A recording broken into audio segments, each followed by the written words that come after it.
Hello everyone, welcome to students paradise. आज हम geometry के कुछ और कॉन्सेप्ट्स के बारे में डिस्कस करेंगे। अभी तक हमने क्या क्या डिस्कस किया? टाइप्स ऑफ एंगल्स के बारे में, ज्योमेट्री का जो बेसिक पार्ट है, टाइप्स ऑफ एंगल्स के बारे में। फिर हमने डिस्कस किया types of angles in pair. Okay, description में ज्योमेट्री के पिछले वीडियोस का लिंक दिया हुआ है। जो भी मेरे चैनल में नए हैं वो डिस्क्रिप्शन में दिए गए लिंक को क्लिक करें ताकि वो मेरे ज्योमेट्री के जो पिछले वीडियोस को देख सके। ठीक है, तो आज हम डिस्कस करने वाले हैं एक इंपॉर्टेंट कॉन्सेप्ट के बारे में जो है parallel lines and transversal. Okay, parallel lines के बारे में हमने टाइप्स ऑफ लाइंस में डिस्कस कर लिया है। आज हम देखेंगे ये पैरेलल लाइन और ट्रांसवर्सल का रिश्ता क्या है। ठीक है स्टूडेंट्स, एक ट्रांसवर्सल क्या होता है? देखो यहां पे दो अलग अलग लाइन मैंने ड्रॉ किया हुआ है। सपोज ये है लाइन L, ये है लाइन M।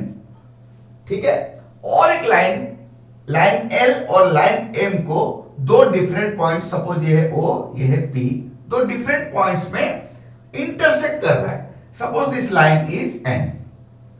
तो यहां पे क्या हो रहा है? लाइन L और M को दो अलग अलग पॉइंट O और P में इंटरसेक्ट कर रहा है। मतलब लाइन L को इंटरसेक्ट कर रहा है पॉइंट O में और लाइन M को इंटरसेक्ट कर रहा है पॉइंट P में। तो देखो यहां पे क्या होता है, कुछ एंगल्स क्रिएट होते हैं।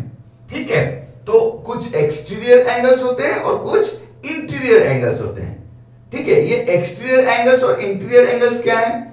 यहां पे ध्यान दो, ये दोनों लाइन L और M और ये है लाइन N। तो ये जो अंदर जो एंगल्स बन रहे हैं, कौन कौन से एंगल? 1 2 3 4। ठीक है, ये जो चार एंगल बन रहे हैं वो इंटीरियर है क्योंकि वो अंदर के तरफ है। तो ये सारे क्या हैं? Interior angles. ठीक है, और बाकी जो चार एंगल हो रहे हैं, ऊपर के तरफ दो और नीचे के तरफ दो, वो बाहर की तरफ है ना? तो इनको बोला जाएगा एक्सटीरियर एंगल। तो टोटल कितने हो गए? 4 interior angles and 4 exterior angles. तो टोटल 8 एंगल्स। तो ये 8 एंगल्स कब क्रिएट होते हैं? जब दो डिफरेंट लाइन है ना, दो अलग अलग लाइन एक तीसरी लाइन से इंटरसेक्ट होते हैं, तो तब ये 4 इंटीरियर और 4 exterior angles, in total 8 angles create होते हैं। ठीक है, तो ये जो लाइन M है जिसने लाइन L और लाइन M को दो अलग अलग पॉइंट में इंटरसेक्ट किया हुआ है, इसको बोलते हैं ट्रांसवर्सल। ठीक है, तो इतना ध्यान रखो, ये कोई जरूरी नहीं कि जो दो लाइन है वो ऐसे ही ड्रॉ किए जाएं या फिर ट्रांसवर्सल का डायरेक्शन ऐसे ही हो, और ऐसा भी कोई जरूरी नहीं कि सिर्फ दो ही लाइन हो। ठीक है, इसका मतलब मैं अगर यहां पे और एक लाइन ड्रॉ करूं, ठीक है, suppose this is line Q, तो भी line N, Q, M, L तीनों का ट्रांसवर्सल बोला जाएगा। ठीक है, तो ये कोई जरूरी नहीं कि दो ही लाइन हो, मल्टीपल लाइंस। तुम ये बोल सकते हो multiple lines are intersected by a single line, तो उसको वो हम बोलेंगे क्या? ट्रांसवर्सल। ठीक है, तो अभी हम लोग ये जो 8 एंगल्स हैं उनको नेमिंग करेंगे। ठीक है, क्या बोला जाता है? ये इंटीरियर एंगल्स और एक्सटीरियर एंगल्स का नाम क्या होता है उसके बारे में हम डिस्कस करेंगे। ठीक है स्टूडेंट्स, तो यहां पे देखो लाइन L और लाइन M दो लाइंस है, they are non parallel lines and N is the transversal. Okay, अभी देखो यहां पे हमने जैसे पहले डिस्कस किया 8 एंगल्स क्रिएट होते हैं, तो इनको हम क्या बोलेंगे? ठीक है, तो देखो पहले जो ट्रांसवर्सल है उसके लेफ्ट तरफ में हम ध्यान देते हैं, वहां पे कौन कौन से एंगल हैं? 1 3 5 और 7। ठीक है, तो अभी देखो हम पहले डिस्कस करेंगे क्या? कॉरेस्पॉन्डिंग एंगल्स के बारे में। क्या? कॉरेस्पॉन्डिंग।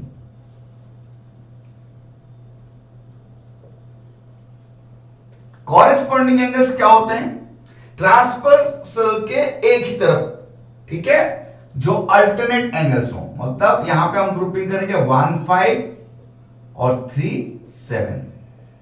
ट्रांसवर्सल के लेफ्ट साइड में अल्टरनेट एंगल्स 1 5 3 7, ये दो पेयर हो गए इस तरफ, फिर उस तरफ क्या हो जाएगा वैसे ही 2 6 4 8। तो हमारे पास जब भी दो डिफरेंट लाइंस हो और उसको एक ट्रांसवर्सल इंटरसेक्ट कर रहा हो, हमारे पास 4 पेयर्स ऑफ कॉरेस्पॉन्डिंग एंगल रहते हैं, ठीक है। 1 5 3 7 2 6 4 8, तो ये हो गए 4 पेयर्स ऑफ कॉरेस्पॉन्डिंग एंगल्स, ठीक है। अच्छा, उसके बाद हम देखेंगे इंटीरियर एंगल्स का जो रिलेशनशिप है वो किस तरह से है, ठीक है। तो यहां पे देखो 3 5 और 4 6, तो इसको हम बोलेंगे को इंटीरियर एंगल्स। को इंटीरियर, तो ये को इंटीरियर एंगल्स कौन कौन से हैं? ट्रांसवर्सल के एक तरफ 3 5 interior, 3 4 5 6 these are interior angles. So 3 5 one side of the transversal 3 5, तो ये 3 5 हो गए को इंटीरियर। को इंटीरियर मतलब इंटीरियर एंगल्स है और एक ही तरफ है, पार्टनर है, सोच लो। दूसरे तरफ 4 6, सो 2 pairs of को interior angles 3 5 and 4 6, okay. Then हम देखेंगे इंटीरियर अल्टरनेट। इंटीरियर अल्टरनेट, यहां पे देखो इंटीरियर एंगल्स हैं लेकिन अल्टरनेट मतलब अल्टरनेट डायरेक्शन में होंगे, इसका मतलब है क्रिस क्रॉस डायरेक्शन में, मतलब यहां पे क्या हो जाएगा 3 6 and 4 5, so 2 pairs of interior alternate angles, ठीक है। अगर देखो हम लोग एक्सटीरियर एंगल्स में ध्यान दें तो एक्सटीरियर में कौन कौन से 1 2 और 7 8 हैं, तो हम एक्सटीरियर अल्टरनेट भी बोल सकते हैं 1 8 और 2 7 को। एक्सटीरियर अल्टरनेट मतलब एक्सटीरियर भी है और अल्टरनेट डायरेक्शन में, मतलब 1 8 2 7 1 8 2 7, ठीक है। वैसे हम बोल सकते हैं एक्सटीरियर को एक्सटीरियर। को एक्सटीरियर कौन कौन से हुए? 1 7 2 8 को एक्सटीरियर, दो पेयर हो जाएंगे 1 7 जो एक्सटीरियर में हो और ट्रांसवर्सल के एक तरफ हो। 1 7 both are exterior and they are a side of a transversal, so 1 7 and 2 8, ठीक है।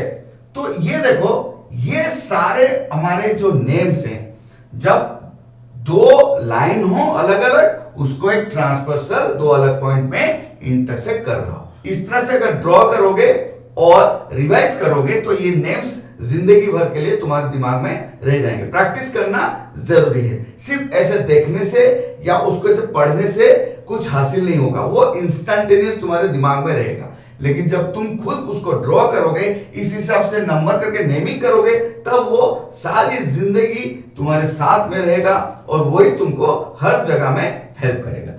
अभी हम लोग देखेंगे कि जब ये दोनों लाइन, सपोज लाइन एल और लाइन एम ये पैरेलल हो और एक line suppose in this case जैसे लाइन एन है एक ट्रांसवर्सल हो, तो ये एंगल्स के कुछ प्रॉपर्टीज होते हैं जो कि स्पेशल होते हैं। तो अभी हम लोग वही डिस्कस करेंगे कि अगर हमारे पास a pair of parallel line हो और एक ट्रांसवर्सल हो तो ये सारे एंगल्स के रिलेशन क्या रहेंगे, ठीक है स्टूडेंट्स। अभी यहां देखो एल और एम जो दो लाइन है वो पैरेलल है, line L is parallel to line M, ठीक है। और एन जो है ट्रांसवर्सल, लाइन एन क्या है? ट्रांसवर्सल, ठीक है। तो अभी अभी यहां पे अगेन जैसे हमने पहले डिस्कस किया, क्या 8 एंगल्स क्रिएट होते हैं। तो यहां पे पहले देखेंगे कॉरेस्पॉन्डिंग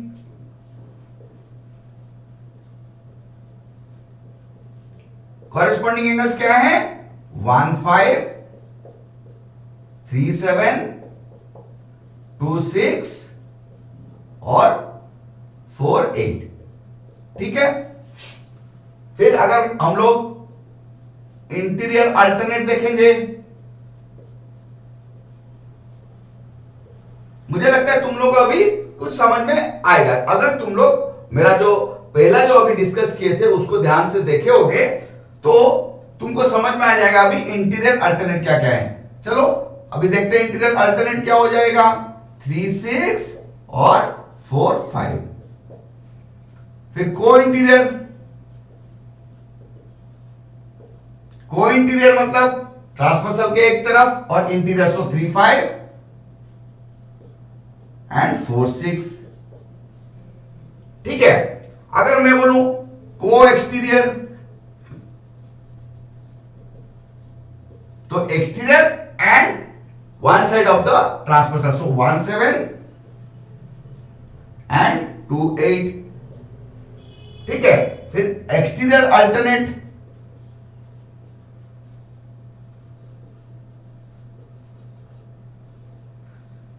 वन 8 एंड 2, 7। ठीक है।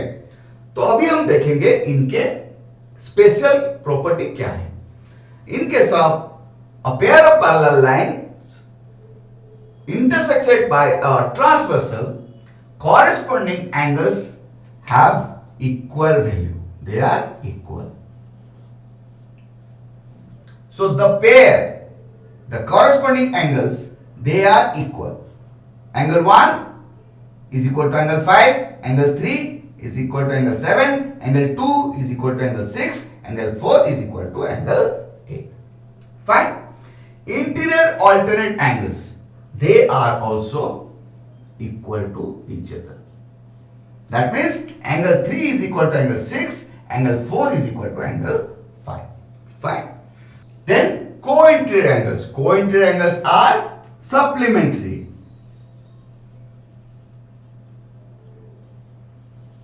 They are supplementary. We have already discussed about the supplementary angles in our last video. Okay, that is angles in pair. Whosoever is new, they can watch that video by clicking on the link given in the description. Okay, so supplementary angle, that means the sum of these two angles is 180 degree. That means in this case 3 plus 5 is 180 degree, angle 4 plus angle 6, that is 180 degree. Co-exterior angle, again the same, they are also supplementary. They are also supplementary. Co-exterior, that means angle 2 plus angle 8 should be 180 degree. Angle 1 plus angle 7, it will give us 180 degree. Exterior alternate, they are equal. They are equal.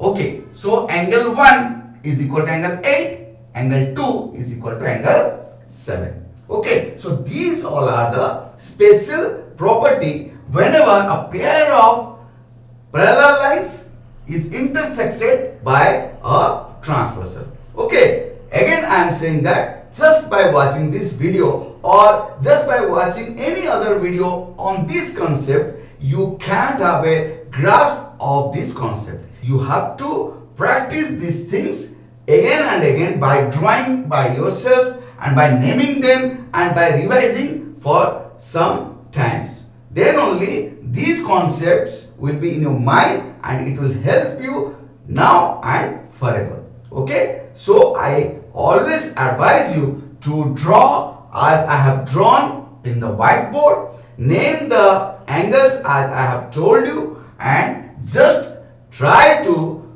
find out the relationship by yourself. Okay, let us now discuss how these concepts are going to help us in problem solving. Okay, students, जैसे कि तुम लोग देख रहे होगे यहाँ पे L और M दो पैरेलल लाइंस हैं और n जो है ट्रांसवर्सल है। यहाँ पे कुछ एंगल्स के नेमिंग किए गए हैं, ये angle A, angle C, B और एक एंगल जो है उसका वैल्यू 60 डिग्री है। तो हमारा टास्क क्या है, जो ए, बी और सी उसका वैल्यू निकालना है, ठीक है। तो क्योंकि ये पैरेलल लाइंस है एल एंड एम और ये ट्रांसवर्सल है, तो हम एंगल प्रॉपर्टीज को ध्यान में रखते हुए ये सॉल्व करेंगे। पहली बात, 60 डिग्री हमको जब सॉल्व करना हो तो हमको पहले ये ध्यान में रखना है, जो गिवन एंगल है एक वैल्यू दिया हुआ है, ठीक है। तो ये जो वैल्यू दिया हुआ है, बाकी जो वैल्यू नहीं दिया है उसके साथ उसका क्या क्या रिलेशन है, ठीक है। तो पहले देखते हैं 60 डिग्री, ये बी है, ये दोनों क्या है, वर्टिकली ऑपोजिट एंगल है। हमारा जो पार्ट 4 था ज्योमेट्री का, वहां पे हमने वर्टिकली ऑपोजिट एंगल्स का प्रॉपर्टी डिस्कस किया था। तो उसके हिसाब से vertically opposite angles are equal to each other. तो यहां पे बी का वैल्यू कितना हो जाएगा, 60 degree, because B and this angle are vertically opposite. Then what about B and C? We have already discussed that these are interior alternate angles. So interior and alternate angles are equal to each other. That means B is equal to C, that is equal to 60 degree. That means value of C is also 60 degree. Again, what is the relationship between A and C? They are also vertically opposite. So you can say that A equal to C, that is 60 degree. Okay, so this is a way to find the value of ABC, but we can do it by just using the properties of parallel lines and transversal. How? See, B is 60 degree, that is vertically opposite. Then what about A and B? They are corresponding.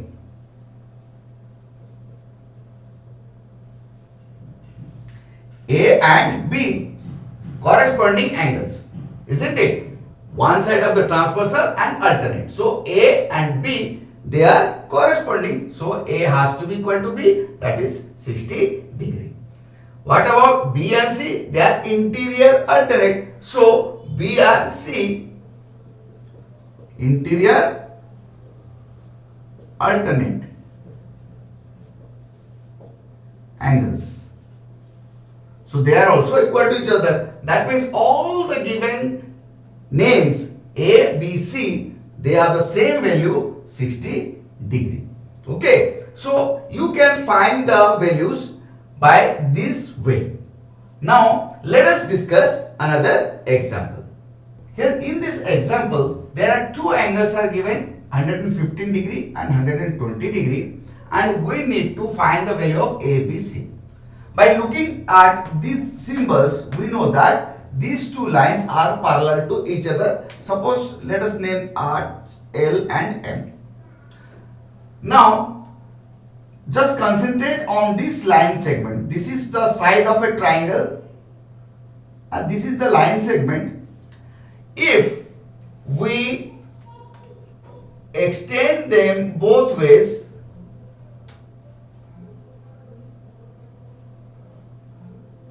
now this acts as a transversal, isn't it? Same way, if I extend this side,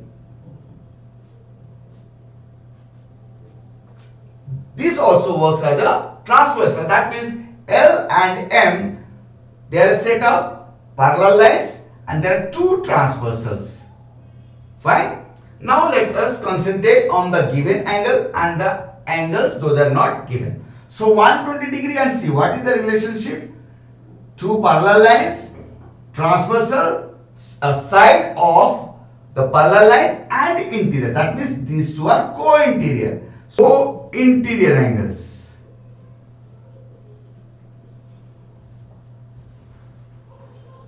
Co-interior angles are supplementary.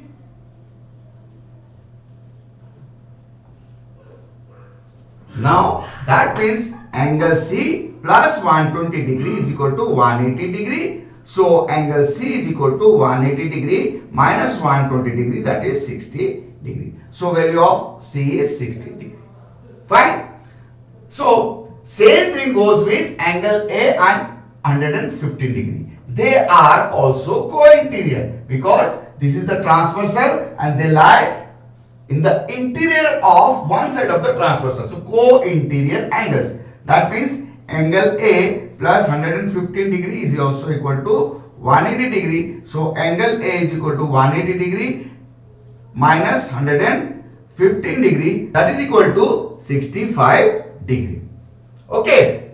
So now we have got the value of angle A and angle C. So what about angle B? You need to understand that angle A, B, C, they lie on one side of line L. Isn't it? See, this is line L and all the three angles, they lie on the same line. Okay. What we have already discussed in our types of angles, that angles lying on one side of a straight line have the sum of 180 degree. Okay. So if we add the values of all these three angles, it should give us 180 degree. So students, angle A plus angle B plus angle C is equal to 180 degree. That means 65 degree plus angle B plus 60 degree is equal to 180 degree. That implies angle B is equal to 180 degree minus 65 degree plus 60 degree. That is equal to 180 degree minus 125 degree, that is 55 degree. So the value of angle B is equal to 55 degree. Fine. So in this way we can find the value of the angles which are not given by using the properties of parallel lines and transversal.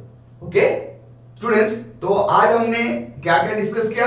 आज हमने discuss किया कि transversal क्या होता है, जब दो lines को एक ट्रांसवर्सल इंटरसेक्ट करता है तो जो एंगल्स फॉर्म होते हैं उनका नाम क्या होता है और उनका प्रॉपर्टी क्या होता है जबकि एक पेयर ऑफ पैरेलल लाइंस हो और एक ट्रांसवर्सल उनको इंटरसेक्ट करे. ठीक है, तो ये प्रैक्टिस करना बहुत जरूरी है. ये खुद लिख के ड्रॉ करके नेमिंग करके प्रैक्टिस करना है, क्योंकि ये जितने भी कॉन्सेप्ट्स हैं वो आगे ज्योमेट्री में जब हायर क्लासेस में तुम लोग जाओगे वहां पे हमेशा यूज होगा. ठीक है, वहां पे कोई डायरेक्ट क्वेश्चन ऐसे नहीं होंगे लेकिन ये सारे कॉन्सेप्ट्स यूज होंगे. ठीक है ना, तो इसको लिख के प्रैक्टिस करना है, बार बार प्रैक्टिस करो जब तक ये सारे एंगल्स के नेम्स और उनके प्रॉपर्टीज तुम्हारे दिमाग में बैठ ना जाए. ठीक है, हमने आज सिर्फ दो एग्जाम्पल डिस्कस किया.